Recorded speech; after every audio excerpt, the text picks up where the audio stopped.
इन श्रोता समूह एवं जनता के बारे में हम लोग आज पढ़ेंगे। ठीक है।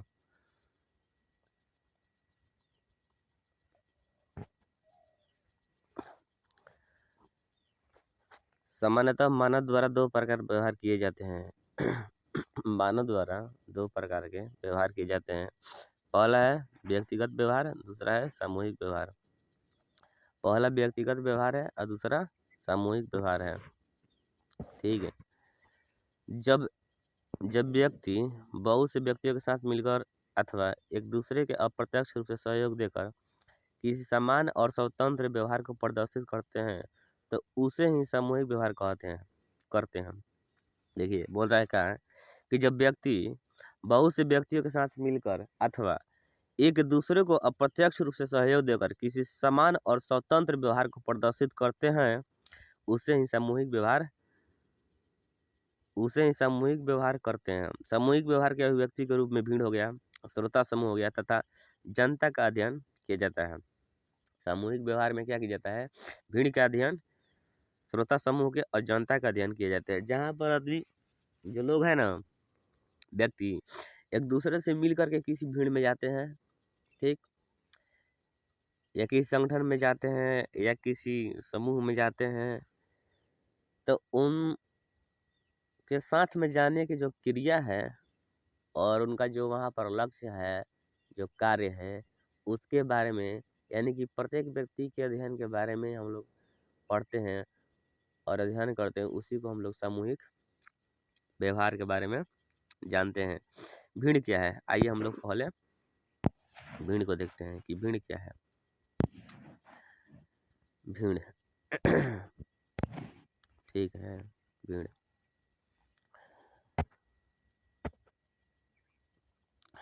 सामान्यतः भीड़ को बहुत से व्यक्तियों के एकीकरण के रूप में जाना जाता है।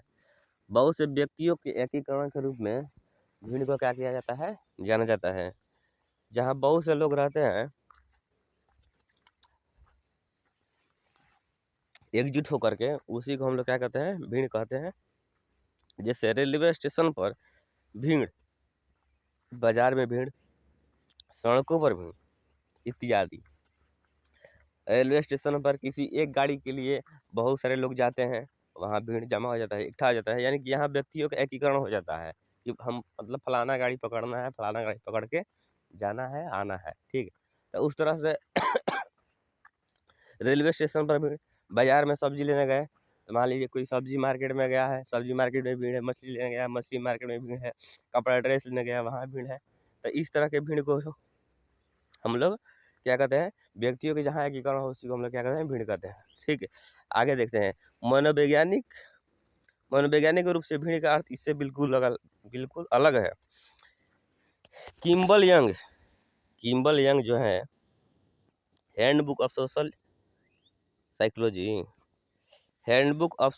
साइकोलॉजी के शब्दों में देखिए, किम्बल यंग जो है ना, उनका एक बुक है, उसका नाम है हैंडबुक ऑफ सोशल साइकोलॉजी। ठीक, उसमें उनका एक शब्द है कि भीड़ एक बड़ी संख्या में एकत्रित व्यक्तियों का वह समूह है जो ध्यान के एक समान केंद्र के चारों ओर एकत्रित होते हैं। समझे क्या कह रहे हैं? कि भीड़ एक बड़ी संख्या में एकत्रित व्यक्तियों का वह समूह है, मतलब एक बड़ी मात्रा में जहाँ व्यक्तियों का समूह हो जो ध्यान के एक समान केंद्र के चारों ओर एकत्रित हो। मतलब कोई एक चीज है, जैसे मान लीजिए कि सब्जी है, मछली मार्केट है, तो सबका ध्यान एक ही तरफ केंद्रित है कि हमको मछली लेना है, ठीक, या हमको सभी लोगों को मान लीजिए कपड़ा लेना है, या वहाँ पर एकजुट हुए। किसी मॉल में हम लोग देखते हैं ना कि मॉल में लोग इकट्ठा हो जाते हैं कपड़ा लेने के लिए, सब्जी लेने के लिए। उस तरह के भीड़ को हम लोग कहते हैं किम्बलियन के दृष्टि में कि जो ध्यान के एक समान केंद्र के चारों ओर एकत्रित हो। यानी कि किसी एक वस्तु के लिए चारों ओर से, यानी कि हर तरफ से व्यक्ति एकत्रित होते हैं, एकजुट होते हैं, उसी को हम लोग क्या कहते हैं? भीड़ कहते हैं। आइए थोड़ा हम लोग नेक्स्ट देखते हैं।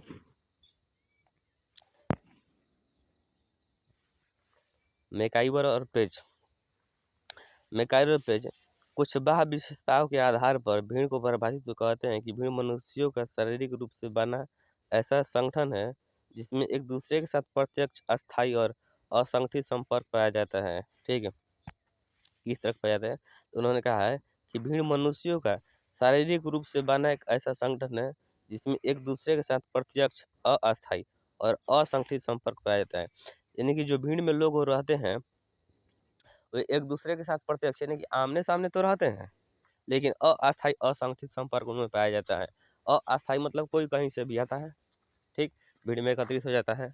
असंगठित संपर्क यानी कि उनमें संगठन नहीं होता है, ठीक, अपना कार्य करने के लिए या अपना ध्यान करने के लिए या किसी चीज को देखने के लिए। जैसे मान लीजिए क्रिकेट हो रहा है, ठीक, क्रिकेट हो रहा है, वहाँ पर बहुत जगह के लोग आते हैं स्टेडियम में, ठीक, तो उनके आपसी संपर्क नहीं होता है, यानी कि एक संगठन नहीं होता, लेकिन सबका ध्यान एक तरफ होता है।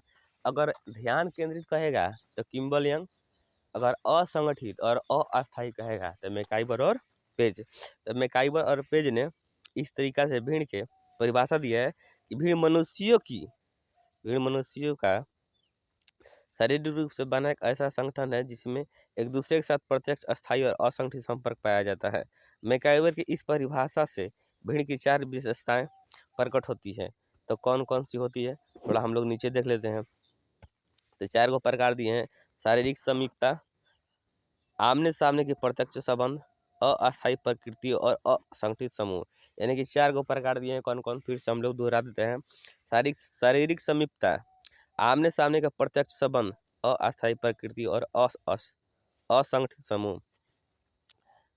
ठीक है, थाउलस के शब्दों में, थाउलस नाम तो थाईलैंड वाला बा।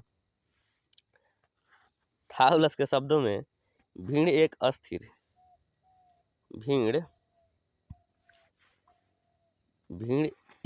अस्थिर, असंगठित और किसी सामान्य रुचि के कारण स्वतः बन जाने वाले व्यक्तियों का समूह जिसकी सीमा में कितना भी विस्तार किया जा सकता है। समझे क्या कह रहे हैं कि जो थाउलस है ना, हम थाउलस ई कहाँ खुल गया, मतलब ना जी दिव एने रह।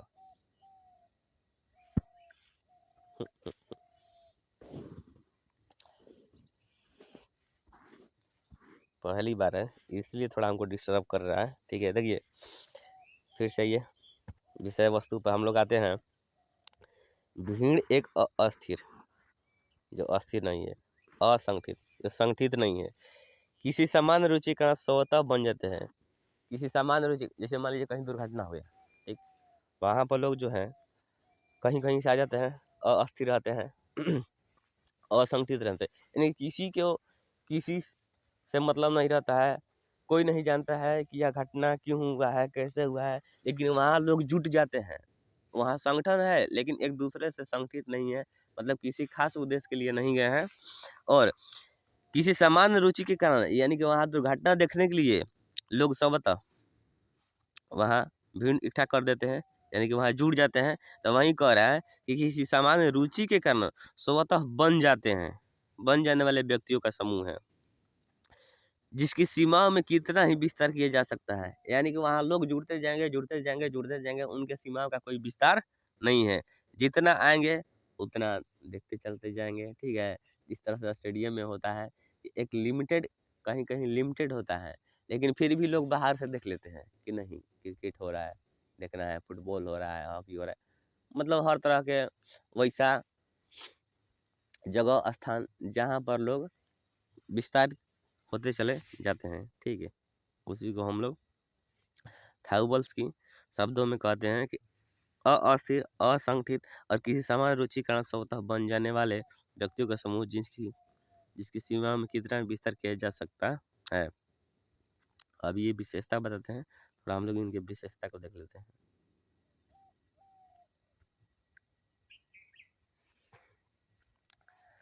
थाउलस जो विशेषता बताए थे हम लोग उस विशेषता के बारे में पढ़ते हैं। देखिए यहाँ पर 7 विशेषता दिया है। पहला शारीरिक समीपता, शारीरिक समीपता, शारीरिक समीपता। तो शारीरिक समीपता वो भी दिए थे कौन, मैकाइवर और पेज।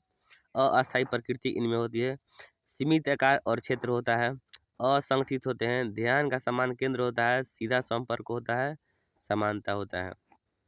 भीड़ के बहुत सारा विशेषता इन्होंने दिया है। इन्होंने ये भी बताया है कि शारीरिक समीपता होता है, यानी कि शरीर एक दूसरे के समीप रहते हैं समूह में, ठीक है।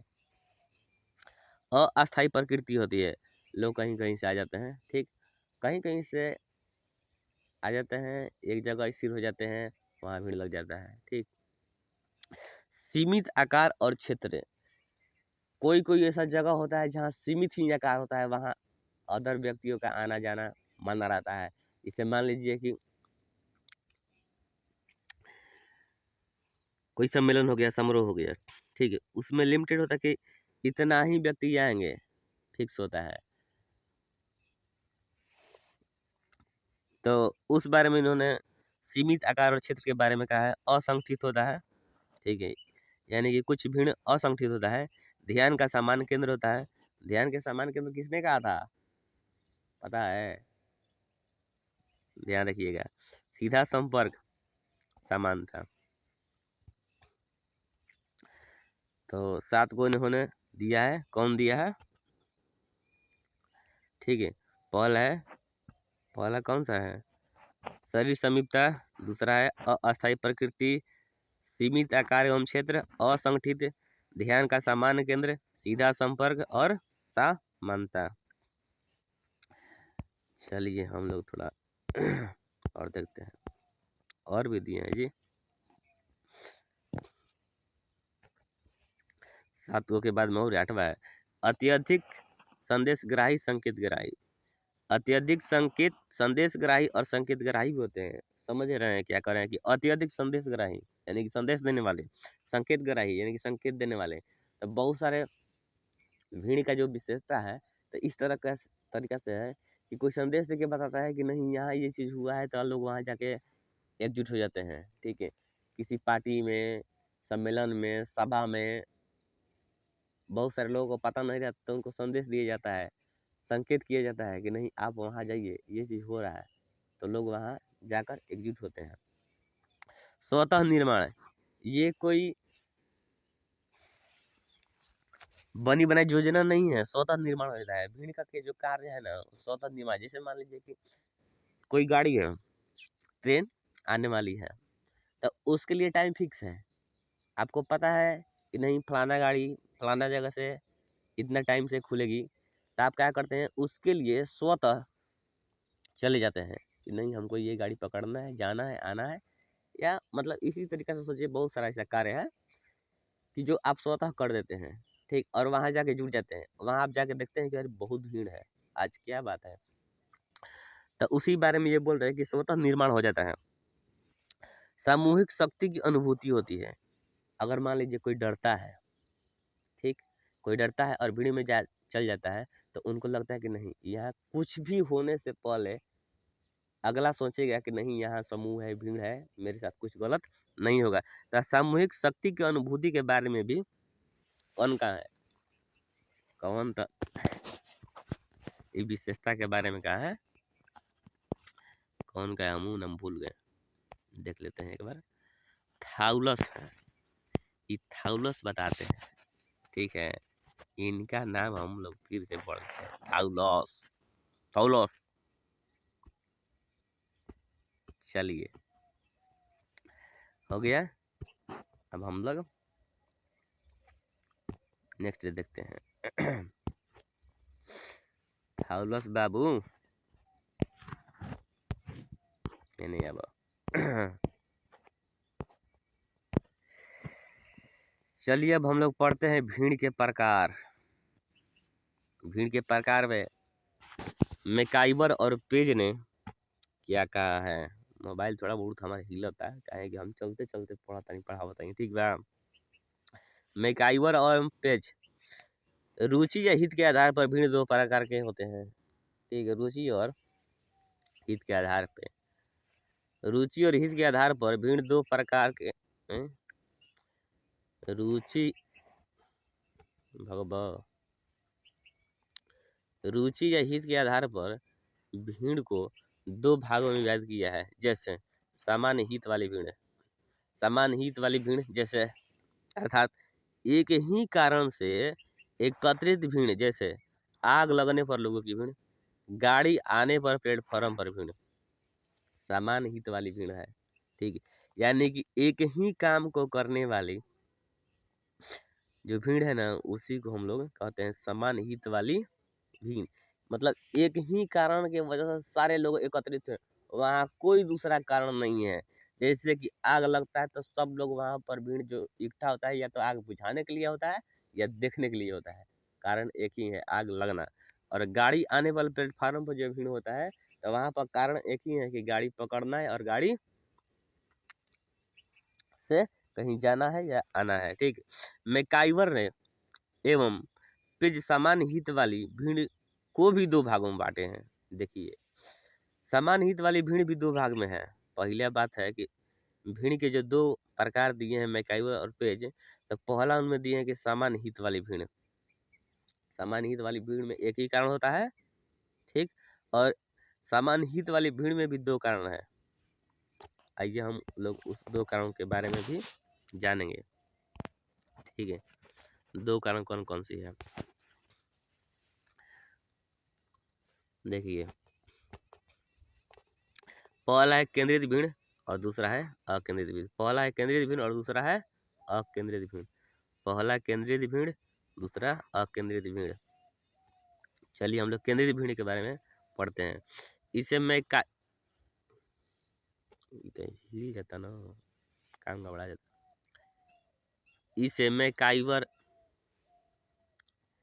इसे इसे मैकाइवर इसे आतंकित एवं जिज्ञासापूर्ण भीड़ के रूप में विभाजित करते हैं। दंगा होने पर, आग लगने पर, बाढ़ आने पर, महामारी होने पर लोगों को वहां से भागना आतंकित भीड़ का उदाहरण है। जो केंद्रित भीड़ है ना, उसको जो है आतंकित और जिज्ञासापूर्ण भीड़ के बारे में कहा है। कौन कहा है? ये कहा है मैकाइवर। ठीक है, तो ये क्या कहते हैं कि देखिए, इसे आतंकित और जिज्ञासापूर्ण भीड़ के रूप में विभाजित करते हैं। दंगा होने पर, आग लगने पर, बाढ़ आने पर, महामारी होने पर लोगों को वहां से भागना आतंकित भीड़ का उदाहरण है। जबकि कुछ जानने के लिए जिज्ञासावश लोगों का इकट्ठा होना जिज्ञासु भीड़ कही जाती है। जैसे किसी दुर्घटना होने पर लोगों को इकट्ठा होना। देखिए सॉरी, कुछ जानने के लिए जिज्ञासावश लोगों का इकट्ठा होना जिज्ञासु भीड़ कही जाती है। जैसे किसी दुर्घटना होने पर लोगों का भीड़ इकट्ठा हो। ठीक है,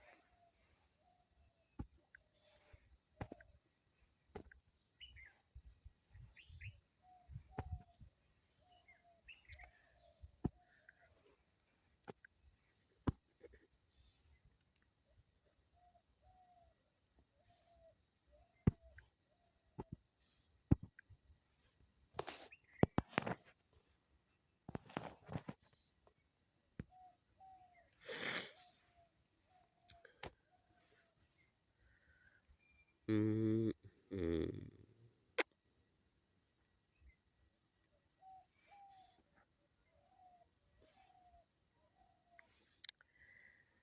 तो देखिए, आतंकित और जिज्ञासापूर्ण भीड़ के रूप में विभाजित करते हैं मैकाइवर। दंगा होने पर, आग लगने पर, बाढ़ आने पर, महामारी होने पर लोगों को वहां से भागना आतंकित भीड़ का उदाहरण है। जबकि कुछ जानने के लिए जिज्ञासावश लोगों का इकट्ठा होना जिज्ञासी भीड़ का उदाहरण है। किसी दुर्घटना होने पर इकट्ठा होते हैं लोग। मान लीजिए कोई चीज का हमें जिज्ञासा है, लालसा है देखने के लिए, उस वजह से हम लोग इकट्ठा होते हैं। उसी को हम लोग क्या कहते हैं? जिज्ञासा बस इकट्ठा होना जिज्ञासु भीड़ कहलाता है। जिज्ञासु भीड़। देखिए, कोई दुर्घटना होने पर लोगों का इकट्ठा होना है। जब कहीं दुर्घटना होता है तो लोग वहाँ चाहते हैं देखने के लिए कि हुआ क्या है। एक अंदर जो है ना हलचल पैदा हो जाती है, जिज्ञासा हो जाता है, इच्छा हो जाता है कि नहीं हुआ क्या है, उसके बारे में हम लोग जानेंगे। तो उस चीज़ को जानने के लिए, उससे प्रत्यक्ष होने के लिए आप जो इच्छा ज़ाहिर करते हैं, जिज्ञासा करते हैं, उसी को हम लोग जिज्ञासु भीड़ कहते हैं। तो केंद्रीय भीड़ के ही अंदर आता है जिज्ञासु भीड़, ठीक है। और एक आता है आतंकित भीड़। आतंकित भीड़ वह है जिसमें आतंकित और जिज्ञासा भीड़ होने की प्रकृति हो, ठीक है। आइए हम लोग देखते हैं नेक्स्ट अकेंद्रित भीड़, मैकाइवर एवं पेज इसके अंतर्गत गली में एकत्रित भीड़ और छुट्टी के दिन जामा भीड़ की चर्चा करते हैं। यह वह भीड़ है जो समान रुचि के बिना किसी केंद्रीय बिंदु के एकत्रित हो जाने से होती है। नहीं समझे, देखिए अकेंद्रित भीड़ जो है मैकाइवर और पेज इसके अंतर्गत गली में एकत्रित भीड़, छुट्टी के दिन जमा भीड़ की चर्चा करते हैं। यह वह भीड़ है जो समान रुचि के बिना किसी केंद्र बिंदु के एकत्रित हो जाने से हो जाती है। जैसे देखिए कहने का मतलब क्या है कि छुट्टी के दिन जमा भीड़ की चर्चा है। जैसे मान लीजिए जिस दिन छुट्टी है और गली में 10 बच्चे मिल करके कोई खेल खेल रहे हैं या किसी बात को लेकर बहस कर रहे हैं या अपने में सामूहिक चर्चा कर रहे हैं कि क्या प्लान है, आज कोई पिकनिक मनाना है, कहीं घूमने चलना है, इस तरह के भीड़ को अकेंद्रित भीड़ कहते हैं। जिसका अकेंद्रित का मतलब क्या है, बिना रुचि का कोई केंद्र हम लोग निर्धारित कर लेते हैं कि नहीं हमको ये काम करना है। चलिए तो हम लोग देख लिए समान हित वाली भीड़ है, ठीक है। समान हित वाली थी, ख में भी है समान हित वाली भीड़, यह समान है, लिखा तो है समान, गलत लिखा है कि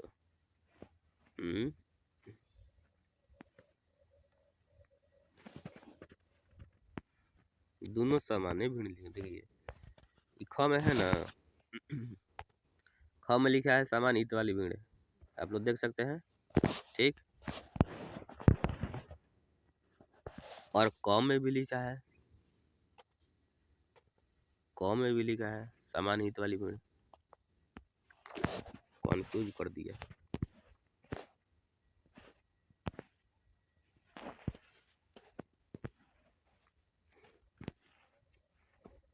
या तो ख यहाँ पर लिख दिया है, गलत कर दिया है, या सामान को असमान नहीं लिखा है, लेकिन कॉमन है तो सामान्य होगा। कॉमन इंटरेस्ट क्राउड लिख रहा है, समान ही होगा। इस प्रकार की भीड़, चलिए छोड़िए, जो दिया है पढ़ा जाता है, बात खत्म। इस प्रकार की भीड़ लोगों के सामान्य हित के कारण होती है। इसका उद्देश्य अपने सदस्यों की हित की पूर्ति करना होता है।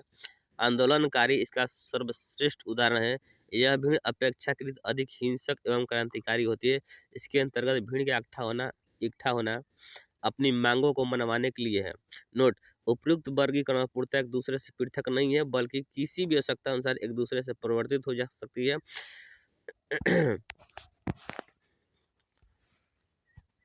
उदाहरणार्थ, सड़क पर दुर्घटना को देखने वाली भीड़ समान हित वाली भीड़ है। दुर्घटना के कारणों को जानने के बाद अपराधी को पकड़ने के लिए यह भीड़ अधिक आंदोलन के रूप में अपना लेती है, तो यह समान हित वाली भीड़ हो जाती है। किंग्सले डेविस भीड़ के 3 भागों में विभाजित किए हैं। एक बार रिकॉल करते हैं हम लोग, ठीक है। चलिए देखिए रिकॉल में आते हैं।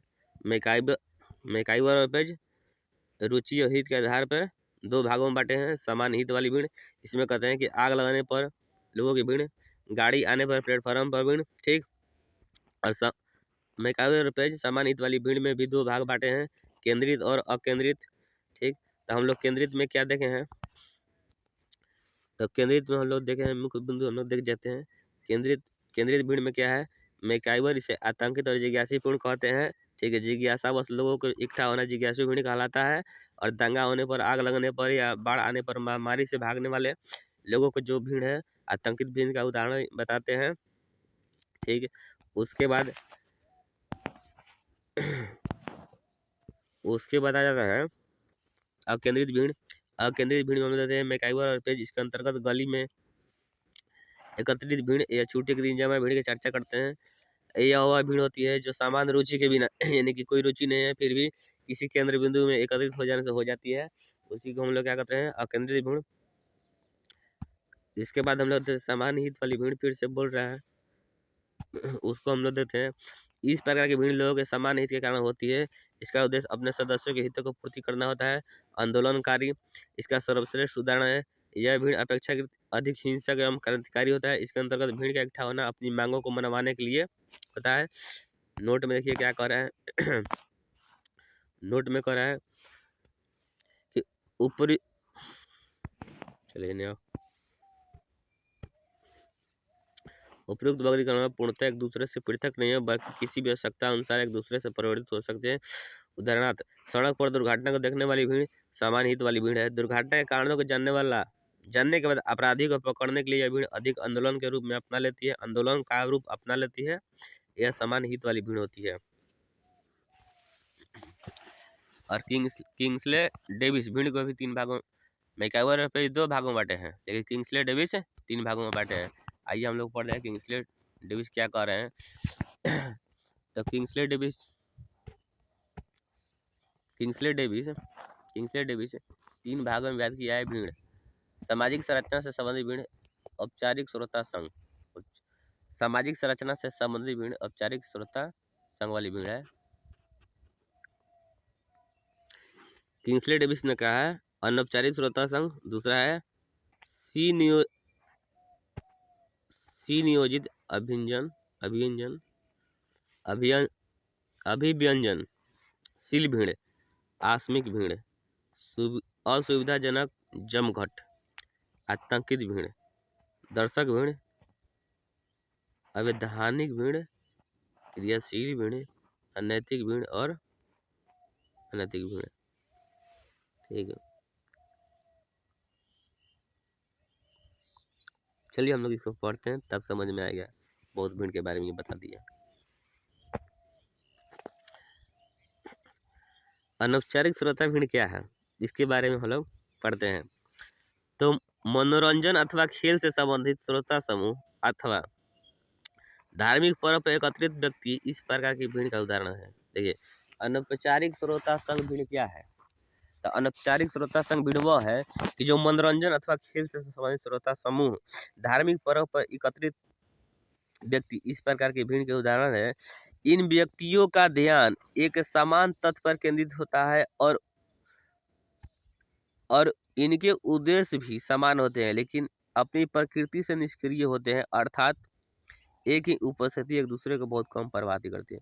देखिए अगर है कि व्यक्तियों का ध्यान एक समान तत्व पर केंद्रित होता है और उनके उद्देश्य भी समान होते हैं, लेकिन अपनी प्रकृति से निष्क्रिय होते हैं, अर्थात एक ही उपस्थिति दूसरे को बहुत कम प्रभावित करती है। जैसे मान लीजिए कि दशहरा मेला हुआ, ठीक है, दशहरा मेला जो है ना, तो आप उसमें घूमने जाते हैं, ठीक, आपका सारा उद्देश्य एक ही रहता है कि हमको दशहरा मेला में घूमने जाना है, पूजा अर्चना करने के लिए, ठीक। और आपका जो कह रहा है कि ध्यान एक सामान्य तथ्य पर केंद्रित होता है, यानी कि आपको पता है कि हमको जाना है मेला घूमने, और वहाँ पर मेला में क्या करना है, मेला घूमना है, पूजा करना है, फोटो खींचना है, सेल्फी लेना है। इसी तरह के कार्य को करने के लिए सामान्य तथ्य केंद्रित होता है, उद्देश्य भी समान होते हैं, लेकिन अपनी प्रकृति से निष्क्रिय होते हैं, यानी कि उनका जो प्रकृति है वो निष्क्रिय है, अर्थात एक ही उपस्थिति एक दूसरे को कम प्रभावित, यानी कि जो उनका सबका अपना अपना अलग अलग रवैया है, अलग अलग वहाँ पर विचरण करना है, घूमना है, अलग अलग कार्य है, यानी कि एक ही उद्देश्य है कि वहाँ घूमना है, लेकिन उपस्थिति जो है ना एक दूसरे को प्रभावित नहीं करती है। सब अलग अलग टीम बनाकर घूमते रहता है। मनोरंजन अथवा खेल में भी, खेल और मनोरंजन के बारे में भी किंग्सले डेविस ने कहा है कि औपचारिक श्रोता संघ के ये भीड़ के उदाहरण है। तो मनोरंजन और खेल में यानी कि आप लोग कहीं खेलने भी जाते हैं तो टीम अलग अलग रहता है, सबको खेलना ही है, लेकिन वो एक दूसरे से प्रभावित नहीं होते हैं, अपने आप में प्रभावित होते हैं और अपना कार्य स्वयं करते हैं। ठीक है, अब भाई जी हम लोग देखते हैं दूसरा भीड़ के बारे में, जो किंग्सले डेविस ने कहा था। तो पहला हम लोग पढ़ लिए औपचारिक, दूसरा हम लोग पढ़ते हैं सुनियोजित। सुनियोजित अभिव्यंजनशील भीड़, इसमें कह रहा है कि इस प्रकार की भीड़ के ध्यान का केंद्र बिंदु बहुत कम होता है, लेकिन यह समान उद्देश्यों के प्राप्त करने का प्रयत्न करते हैं। जलपान पर एकत्रित भीड़ अथवा एक साथ नृत्य में लगे बहुत से व्यक्ति इसका सर्वोत्तम उदाहरण है। ऐसी भीड़ का उद्देश्य लोगों को दैनिक जीवन के तनाव से छुटकारा दिलाकर आनंद प्राप्त करता है। सुनियोजित अभिव्यंजनशील भीड़, अभिव्यंजनशील भीड़ में देखिए क्या कर रहा है अभिव्यंजनशील भीड़ में क्या कर रहा है कि जलपान पर एकत्रित भीड़ अथवा एक साथ नृत्य में लगे बहुत से व्यक्ति इसका सर्वोत्तम उदाहरण है। जलपान पर देखिए बहुत ऐसा जगह है जहाँ पानी की बहुत किल्लत है, दिक्कत है। आज भी बहुत सारा ऐसा जगह है जहाँ पानी भरने के लिए हम लोग एक ही कुआं, एक ही तालाब, एक ही नदी पोखर के पास हम लोग जाते हैं और वहाँ क्या करते हैं, पानी उनी भर के लाते हैं। या मान लीजिए किसी हम लोग पार्टी में जाते हैं, ठीक है, पार्टी में जाते हैं तो उस पार्टी में हम लोग ऐसा देखते हैं कि पानी का अलग व्यवस्था है, खाना का अलग व्यवस्था है, पानी का अलग व्यवस्था है, ठीक है। उसी तरीका से बोल रहा है कि जो खाना खाने के लिए वहाँ जो भीड़ हुआ है, जलपान करने के लिए भीड़ हुआ है, तो एकत्रित भीड़ हो जाते हैं। यानी कि उनका जो है ना एक उद्देश्य होता है कि यहाँ पानी पीना है, और लोगों के दैनिक जीवन के तनाव से छुटकारा दिलाकर आनंद प्राप्त करता है। कौन करता है? एक साथ नृत्य में लगे हुए बहुत से लोग जो है ना, इसके बारे में बोल रहा है। ठीक है, तो दैनिक जीवन के तनावों से छुटकारा दिलाकर आनंद प्राप्त करता है, इसीलिए हमको लग रहा है कि लिखा है अभिव्यंजनशील भीड़ है। बाप रे बाप। चलिए नेक्स्ट देखते हैं।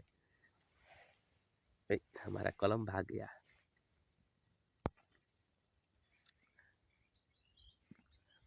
अब देखिए रहे असुविधाजनक जमघट। ये जमघट जो है ना एकदम ठेठ भाषा है, ये मिट्टी का भाषा है, मातृभाषा है। जमघट, असुविधाजनक जमघट ऐसी भीड़ का निर्माण उन व्यक्तियों द्वारा होता है जो समान सुविधाएं प्राप्त करना चाहते हैं। जो समान सुविधाएं 2 बार लिख दिया है, जैसे टिकट लेने वाले भीड़ की भीड़, ट्रैफिक की भीड़ इत्यादि। ऐसी भीड़ में प्रत्येक व्यक्ति की उपस्थिति दूसरे व्यक्तियों की असुविधा के कारण बनता है तथा पारस्परिक उत्तेजना में संघर्ष होने की संभावना होती है। असुविधाजनक जमघट, हम भी सोच रहे हैं ना कि जमघट कहाँ लिखा है। देखिए यहाँ जमघट लिख के तो पहले संघर्ष करवा दिया है, ठीक। और हम लोग जमघट उसी मातृभाषा में हम लोग जमघट उसी को कहते हैं जहाँ भीड़ होता है संघर्षशील। जैसे मान लीजिए इनके अनुसार जो दिए गए कि टिकट लेने वाला भीड़, टिकट लेने वालों की भीड़, जहाँ टिकट हम लोग लेते हैं ना तो सोचते हैं कि पहले हम ले ले, पहले हम ले ले, पहले हम ले ले। अरे कभी कभी तो लोग चालाकी कर लेता है ना कि हम हाथ घुसैले हैं टिकट लेने के लिए, भीतर से हाथ घुसा देता है, तो वहाँ क्या होता है, संघर्ष हो जाता है, लड़ाई होता है, झगड़ा होता है, बतरस होता है, हर किसी के साथ में होता है। इसी के वजह से देखिए समाजशास्त्रियों ने इसका नाम असुविधाजनक जमघट कर दिया है कि लोगों को लगे। ये देखिए की पॉइंट है, जमघट से आपको पता चलेगा कि जमघट होता क्या है। अगर आप मातृभाषा से जुड़े हैं तो आपको पता होना चाहिए कि जमघट हम लोग उसी के लिए यूज करते हैं जहाँ पे संघर्षशील उत्तेजनापूर्ण भीड़ होती है, ठीक है, संभावना होती है। ट्रैफिक में भी भीड़ होती है, तो आप लोग देखबे करते हैं कि ट्रैफिक में भीड़ होती है तो लोग सोचते हैं कि हम आगे निकल जाए, हम आगे निकल जाए, हम आगे निकल जाए। जब तक खाली नहीं होता है तब तक लोग कोशिश में लगे रहते हैं, तो वहाँ असुविधा होती है। असुविधा जहाँ बनता है उसी को बोलेगा असुविधाजनक जमघट। आप लोग समझ सकते हैं, ठीक। चलिए हम लोग आगे बढ़ते हैं। आतंकित भीड़। आतंकित भीड़ तो हम लोग मैकआइवर पेज में भी पढ़े हैं और एक किंग्सले डेविस में भी पढ़ते हैं। किसी भयवश लोगों की भागित हुई भीड़ आतंकित भीड़ होती है। जैसे आग लगने पर, जैसे आग लगने पर, बाढ़ आ जाने पर, किसी विनाश से बचने के लिए डर कर भागती हुई भीड़ इस प्रकार की भीड़ है। समझ आए? किसी विनाश से बचने के लिए डर कर भागती हुई भीड़ इसी प्रकार की भीड़ है, जिसको हम लोग क्या कहते हैं? आतंकित भीड़। आइए अब हम लोग देखते हैं हर्बर्ट ब्लूमर 4 प्रकार की भीड़ के बारे में बताते हैं। देखिए, सबसे पहले मैकआइवर पेज 2 गो भीड़ के बारे में बताया है। एक वो बताया है समान हित वाली भीड़, और दूसरा भी करा में लिख दिया समान हित वाली भीड़, लेकिन हमको लग रहा है कि असमान हित वाली भीड़ होगा। ठीक है, लेकिन लिखा है तो वहीं पढ़ के छोड़ दिए हैं, बाकी आप लोग आप देख सकते हैं। उसके बाद हम लोग पढ़े हैं किंग्सले डेविस के 3 गो भीड़। एगो है अनौपचारिक अनौपचारिक श्रोता संघ, ठीक, दूसरा है असुविधाजनक जमघट, और तीसरा था आतंकित भीड़। चलिए अब देखते हैं हर्बर्ट ब्लूमर 4 प्रकार की भीड़ के बारे में बताते हैं। पहला भीड़ कौन है? आकस्मिक भीड़।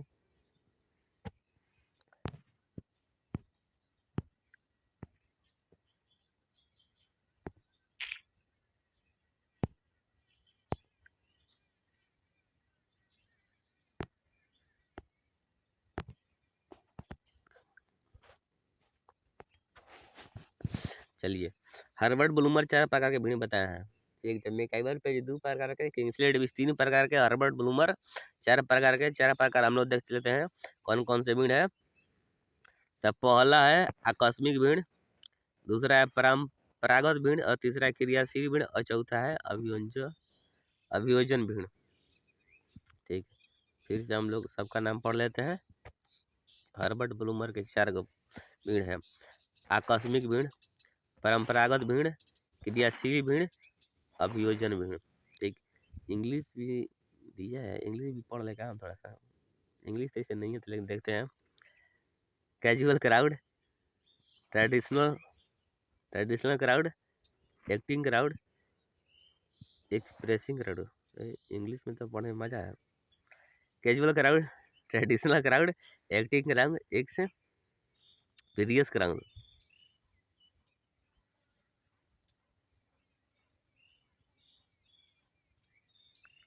देखिए, हम लोग जो है ना हर्बर्ट ब्लूमर को अगर यहाँ पर देखा जाए तो ये जो 4 प्रकार के भीड़ दिए हैं ना, तो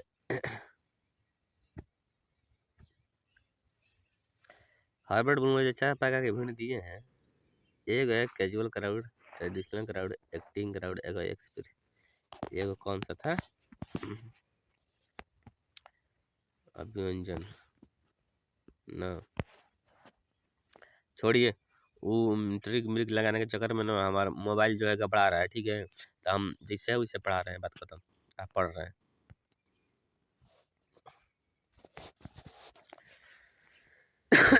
आगे देखते हैं, बात खत्म। नहीं, इस 4 गो है ना, तो इसमें जो दिया हुआ है, भीड़, एक बार फिर से दूर आते हैं, कुछ छूट रहा है। देखिए, आकस्मिक भीड़, आकस्मिक भीड़ में कुछ नहीं दिया है। परंपरागत भीड़ में दिया है जैसे मेला एवं सिनेमा देखने वाले भीड़।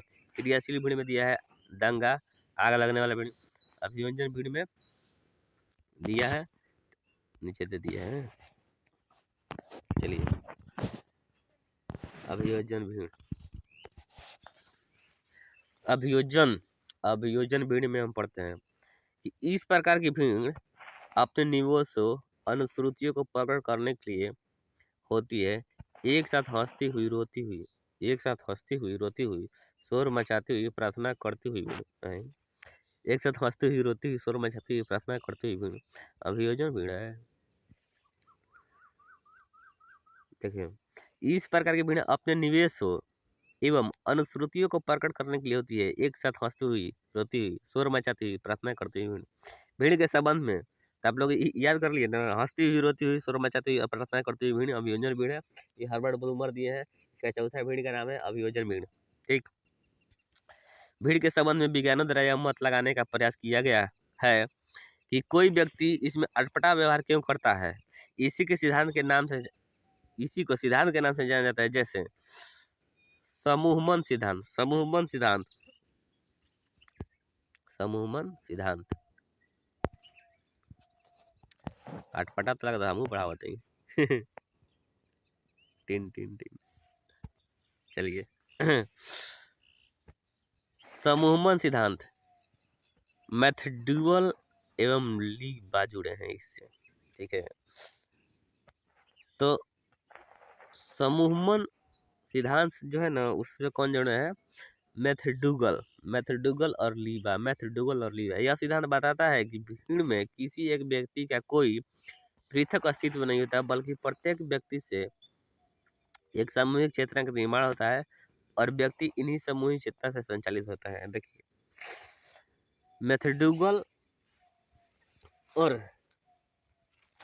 कौन है, एगो लीबा है, मैथड्यूगल और लीबा।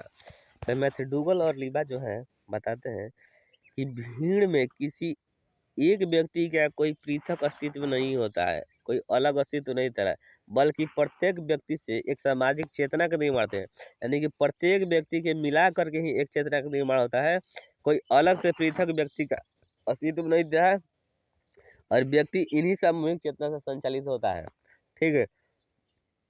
लीबा क्या कह रहे हैं, लीबा क्या करें उसके बारे में हम लोग पढ़ते हैं। लीबा, लीबा, लीबा सामूहिक चेतना को मानसिक एकता का सिद्धांत करते हैं। देखिए, सामूहिक चेतना को मानसिक एकता के सिद्धांत कहते हैं। कौन, लीबा। अगर ये क्वेश्चन आता है कि सामूहिक चेतना को मानसिक एकता का सिद्धांत कौन कहा था, तो ये कहा था लीबा, लीबा है, ठीक। मानसिक एकता का सिद्धांत सामूहिक चेतना को। चलिए दूसरा नंबर हम लोग पढ़ते हैं, क्या कह रहे हैं। निरुद्ध प्रेरणाओं की मुक्ति का सिद्धांत, निरुद्ध प्रेरणाओं को मुक्ति का सिद्धांत। इस सिद्धांत से ऑस्ट्रियाई मनोचिकित्सक एवं मनोविज्ञान के जनक सिगमंड फ्रायड, सिगमंड फ्रायड, निरुद्ध प्रेरणा की मुक्ति का सिद्धांत, इस सिद्धांत से ऑस्ट्रियाई मनोचिकित्सक और मनोविज्ञान के जनक सिगमंड फ्रायड है। तो देखिए, ऑस्ट्रेलिया के जो है ऑस्ट्रियाई और मनोचिकित्सक है और मनोविज्ञान के जनक हैं, उनका नाम है सिगमंड फ्रायड। अगर क्वेश्चन पूछता है कि ऑस्ट्रेलिया के मनोचिकित्सक और मनोविज्ञान का जनक कौन है, तो यह सिगमंड फ्रायड। फ्रायड ने मानव को दमित इच्छाओं के संबंध में अपने विचार व्यक्त किए हैं। दमित, दमित क्या होता है यह हम नहीं जानते हैं, लेकिन इसके बारे में हम एक्सपेक्ट कर सकते हैं कि होता क्या है। फ्रायड ने मानव को दमित इच्छाओं के संबंध में अपने विचार व्यक्त किए हैं। इनका कहना है कि भीड़ में व्यक्ति अपनी दमित इच्छाओं को पूर्ति करता है, इसलिए वह अटपटा व्यवहार करता है, ठीक है। फ्रायड का मानना है कि व्यक्ति की वह इच्छा जिसको वह किसी कारणवश पूरा नहीं कर पाता, फ्रायड का मानना है कि व्यक्ति की वह इच्छा जो किसी कारणवश पूरा नहीं कर पाता,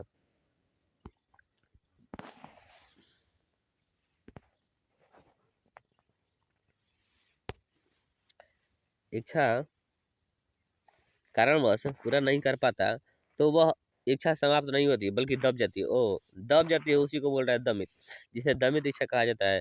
और यही इच्छा भीड़ में व्यक्ति को अलग व्यवहार करने के लिए प्रेरित करता है, ठीक है। फिर से हम लोग पढ़ते हैं। यार हाई इतना डिस्टर्ब कर दिया हमको, समझे। हम्म।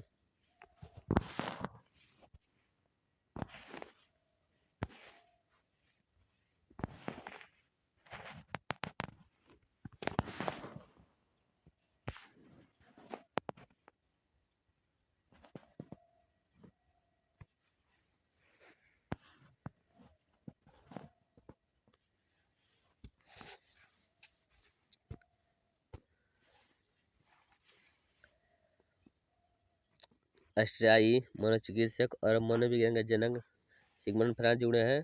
फ्रायड ने मानव को दमित इच्छा के संबंध में अपने विचार व्यक्त किए हैं। इनका कहना है कि भीड़ में व्यक्ति अपनी दमित इच्छा को पूर्ति करता है।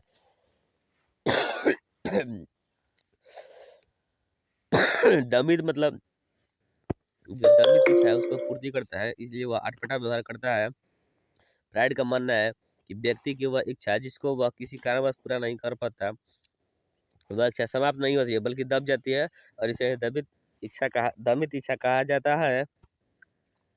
और यही इच्छा भीड़ में व्यक्ति को अलग व्यवहार करने के लिए प्रेरित करता है।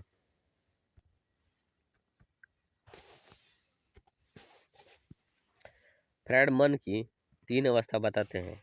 फ्रायड मन की 3 अवस्था बताते हैं: चेतन अवस्था, अचेतन अवस्था, अवस्था बोल रहे हैं चेतन मन, अचेतन मन और अवचेतन मन, 3 गो मन के बारे में इन्होंने बताया है। फ्रायड ने मन के 3 गो अवस्था बताया है: चेतन मन, अचेतन मन और अवचेतन मन। दबित इच्छाएं अवचेतन मन में स्थित होती है, जो समय पाकर चेतना मन में बदल जाती है। देखिए, जो दमित इच्छा है ना, जो दब जाती है, वो कहाँ पर आती है? तो वह अवचेतन मन में होती है, लेकिन समय पाकर चेतन मन में बदल जाती है। 3 गो मन के बारे में कहा है फ्रायड ने। ठीक है, आगे हम लोग देखते हैं। चलिए, आलपोर्ट का सिद्धांत। आलपोर्ट का सिद्धांत हम लोग पढ़ते हैं। आलपोर्ट ने सामाजिक स्वीकार्य अन्य व्यक्तियों की उपस्थिति से शक्ति ग्रहण करना तथा उत्तेजना के अधिकता को ही भीड़ व्यवहार को प्रधान कारण माना है। उत्तेजना की अधिकता को ही भीड़ का प्रधान कारण माना है। कौन? ओलपट का सिद्धांत। ओलपट का सिद्धांत क्या कहता है? सामाजिक स्वीकार्य अन्य व्यक्तियों की उपस्थिति से शक्ति ग्रहण करना। देखिए, सामाजिक स्वीकार्य का मतलब क्या हुआ? सामाजिक स्वीकार्य का मतलब हुआ कि अन्य व्यक्तियों की उपस्थिति से शक्ति ग्रहण करना है, सामाजिक स्वीकार्य कहलाता है। और सामाजिक स्वीकार्य के बारे में जो चर्चा किया है, जिन्होंने सिद्धांत दिया है, उसको हम लोग कहते हैं अल्पोर्ट का सिद्धांत, डॉक्ट्राइन ऑफ अल्पोर्ट। ठीक है, इसमें क्या होता है? उत्तेजना की अधिकता को ही भीड़ का प्रधान कारण माना जाता है।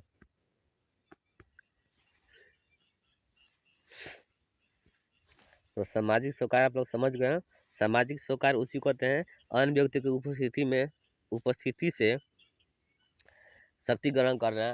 कहने का मतलब है कि मान लीजिए आप किसी चीज से डर रहे हैं, आपको बहुत डर सता रहा है, बहुत डर है कि हमको ये चीज मेरे साथ हो जाएगा, गलत हो रहा है, तो आप किसी भीड़ में जाकर घुस जाते हैं, छिप जाते हैं, तो आपको एक अलग अनुभूति प्राप्त होती है कि यहाँ तो भीड़ है, मेरे साथ गलत नहीं हो सकता है। ठीक है, तो इस तरह के जो शक्ति आपको प्राप्त होता है, उसी को हम लोग क्या कहते हैं? सामाजिक स्वीकार कहते हैं। ठीक है, तो आप लोग यहाँ देख सकते हैं कि सामाजिक स्वीकार किसको बोल रहा है। ठीक है, आप लोग यहाँ देख सकते हैं कि सामाजिक स्वीकार बोल किसको रहा है? सामाजिक स्वीकार उसी को बोल रहा है कि अन्य व्यक्तियों की उपस्थिति से शक्ति ग्रहण कर रहे हैं, यानी कि अन्य व्यक्ति अगर आपके आसपास उपस्थित है और उससे आप शक्ति ग्रहण करते हैं, तो उसी के बारे में सामाजिक स्वीकार बोल रहा है। लेकिन सिद्धांत क्या कर रहा है कि उत्तेजना की अधिकता को ही भीड़ व्यवहार को प्रधान कारण माना, यानी कि उत्तेजना की जो अधिकता होती है, आप ज़्यादा उत्तेजित हो जाते हैं, उसी को ही भीड़ का प्रधान कारण माना है। तो फिर हम लोग नेक्स्ट पढ़ेंगे अगले क्लास में। ठीक है, थैंक यू, बात खत्म।